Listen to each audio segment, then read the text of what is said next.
Naming this historic lineup from this classic game. So this is Juventus's lineup from the 2014-15 Champions League final against Barca. And fun fact, they were en route for a treble if they had won that game. Mad ballers in there, that team. Very, very good team. Goalkeeper, I think, is the easiest position, though. All reliable.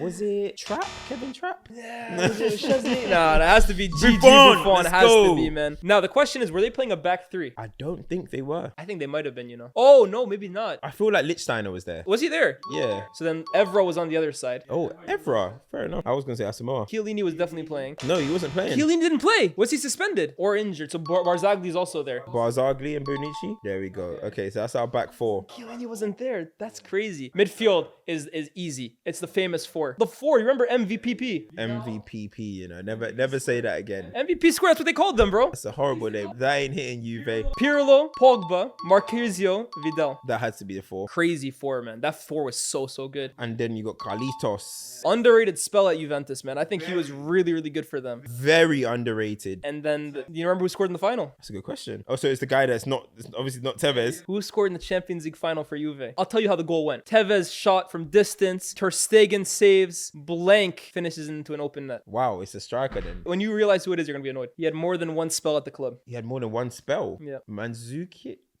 No, that was the other final. No. He also scored in the semi-final this year. Against Monaco. No. You're thinking of 2016-17. Oh, This is yeah, 2014-15. sorry, yeah. Did they play Athletic? No. Who did they play in the semi-final? Real Madrid. You're having a howler because when you realize who this is, you're going to be pissed. I'm going to be pissed. You're going to be pissed. Do I rate him? Probably not. No, definitely not. Now that I think about it. He's not my type of player. Tall? Yeah. White? Yeah. Okay. Morata? It's Morata. Alvaro Morata scored in the Champions League final for Juve. Honestly, he's like just a mercenary, innit? Like, But you know, those days, Morata was rated very highly, bro. Remember, he went back to Madrid a few years later for like something crazy, and then they sold him to Chelsea for 70. Morata's name was had a lot of stock these days. I feel like every big moment that you can't think of, Morata has it. Yeah, but he scored in the semi-final against Madrid that year too. Good team, man. Let me ask you something. What would that team do in this era right now? Sweep. Bro, they almost did the treble that year, bro. Juve those days were crazy. I don't even think that's crazy to say. That'll be the best team in the world. They'd win the Champions League this year, I think. Marquinhos, Pogba, Vidal, and Pirlo. That's the best midfield in the world right now, bro. They had everything.